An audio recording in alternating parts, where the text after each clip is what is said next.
Nagkadaiyang mga serbisyo gikan sa 31 ka mga nagkalain-laing ahensya sa gobyerno ang napahimuslan sa mga NHA Beneficiaries sa gipahigayong People's Caravan 2025, serbisyong dala ay pag-asa sa National Housing Authority Region 7 sa Mandaue City Sports Complex. Target nilang makabenepisyo niini ang 1,500 ka mga beneficiaries gikan sa Mandaue City ug Cebu City. 700 kanila taga Cebu City samtang 800 taga Mandaue City. Gikan sa skills training, business, entrepreneurship orientation, pag-apod-apod ug libreng seeds ug seedlings ngadto sa job application assistance ug employment referral. May libreng serbisyo usab alang sa kahimsog ng gitanyag sama sa cervical ug breast cancer screening, dental ug eye check-up, libreng mga tambal ug bitamina, libreng haircut ug mga food packs. Aduna say educational support ug legal assistance nga gitanyag.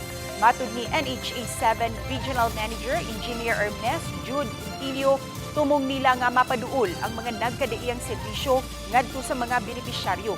Kini na ang ikaduhang tuig nga mipasiugda ug People's Caravan ng NHA sa miaging tuig gipahigayon kini sa San Remigio.